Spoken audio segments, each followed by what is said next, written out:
자, 자세에 대해서 하나 설명드리겠습니다. 색소폰 자세에서 네 가지가 중요한데요. 자, 첫 번째, 목걸이의 길이가 중요해요. 목걸이의 길이를 제대로 안 하는 경우가 상당히 많습니다. 어떤 기준으로 맞추냐면 정면을 바라본 상태에서 자세를 취했을 때 입에 들어와야 돼요. 근데 자, 지금 다 한번 목걸이 걸고 자세 잡아보세요. 몸에 대지 마시고 약간 좀 당겨 앉으시고 그냥 이 상태에서 조금 더 이렇게 내리지 않고 그냥 그대로 자세를 잡아보세요. 들지 않고, 앞뒤 들지 않고. 네. 안 들면 이렇게 내려가는. 자, 제가 해볼게요. 안 오죠? 저는 불 때 이렇게 불면은 괜찮아요. 이제 연주자들 중에 몸에 안 닿이고 부는 사람들이 있잖아요.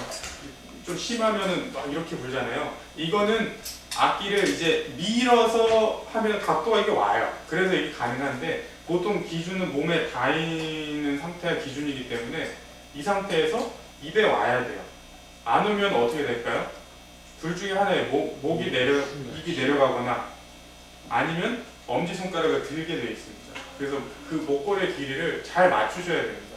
그리고 이제 그런 경우 있잖아요. 연주자들 이제 연주할 때 이렇게 꾸부정하게 하는 사람들이 있던데요.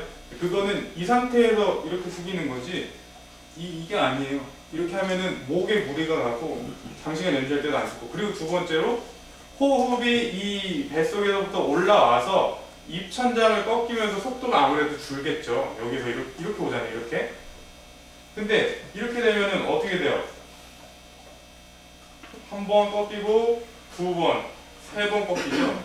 이거랑 좀 심하게 얘기해서 이렇게 데이비 세븐이라고 이렇게 불어요. 저는 똑같이 불었어요. 지금 저 일부러 세게 부른 게 아닙니다. 근데 저절로 같은 기준에서 뭔가 플러스 된 것 같은 효과가 있는 거죠. 그래서 구부정하면 아무래도 안 좋습니다. 자, 목걸이의 길이가 중요합니다. 두 번째, 오른손, 엄지, 손가락이 중요한데요. 조금 전에도 설명드렸죠. 목걸이가 길어도 들게 되지만 목걸이가 안 길어도 의식적으로 자꾸 들고 불어요. 이거를 거의 고리에 안 닿여 있을 정도로 하셔야 됩니다. 이게 왜 그러냐면 자, 오른손만 이렇게 들어보세요. 허공에 이렇게 움직이세요. 자, 편하게 움직이죠. 자, 이걸 한번 이렇게 위로 들면서 해보세요. 어때요? 여기에 힘이 들어가죠. 그래서 지금 당장은 문제가 없으실 수도 있지만 조금 더 이렇게 몇 년이 지난 후에 조금 고급스러운 테크닉을 하시든지 빠른 스케일을 했을 때 문제가 발생할 수 있겠죠. 네. 그리고 여기에 굳은 살이 막 생겨요. 저도 있는데 왜 있냐면 몰랐거든요. 모르는 상태에서 초보자 때 열심히 했어요. 이렇게 해가지고 굳은 살이 아직도 안 없어집니다. 있으면 안 돼요. 있으면 문제가 있는 겁니다. 네. 자, 세 번째, 오른손 손등과 팔목의 각도예요. 각도가 펴지거나, 자, 이렇게 해보세요. 자, 펴지거나 안으로 부러지는 건 있고요. 자, 움직여보세요. 펴지거나 안으로 밖으로 해보세요. 여기 무게가 오죠? 이것도, 그러니까 이거는 어느 자세에서 오냐면 특히 군악대에서는 이런 자세를 많이 봤는데 군악대에서 행진할 때 악기 옆으로 하면 안 되거든요. 정가운데로 해야 되거든요. 근데 정가운데로 해서 군악대에서 누가 악기를 들고 불겠어요. 이렇게 하죠. 이렇게. 그럼 모양이 어떻게 돼요? 이렇게 되죠? 네. 그럼 하다 보면 한참 막 퍼레이드 1시간 이렇게 하다 보면 여기가 막 쥐가 날 정도로 아프거든요. 이렇게 불어야 되는데 군악대에서 이렇게 못하니까.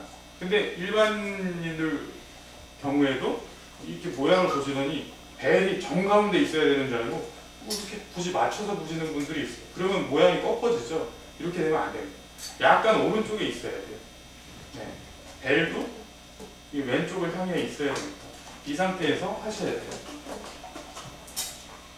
자, 네 번째. 왼손, 엄지, 손가락. 여기 옥타브 키를 누르잖아요. 거기 지지대 위에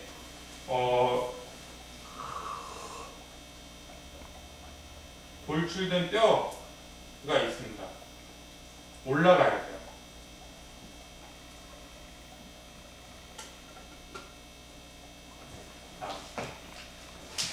자, 왼손 이렇게 한번 다 들어보세요.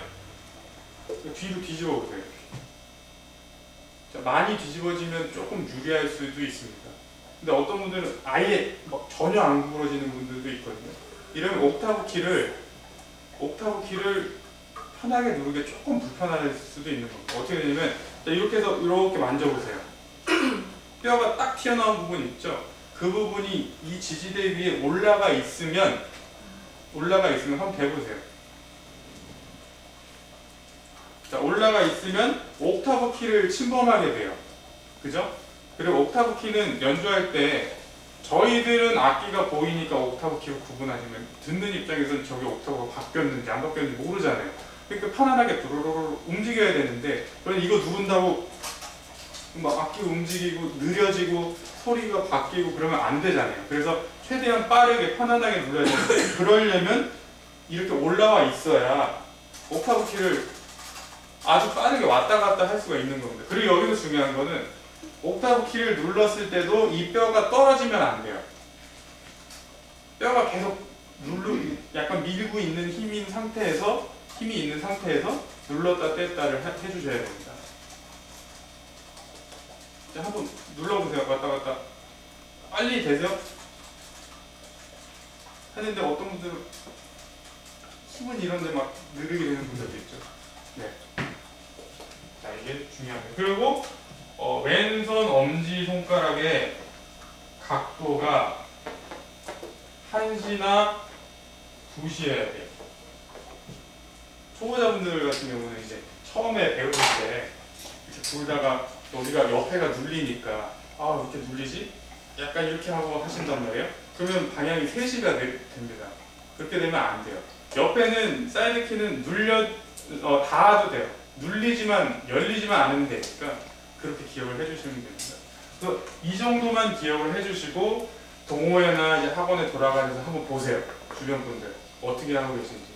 여기에 걸린 현상이 많이 보이실 겁니다.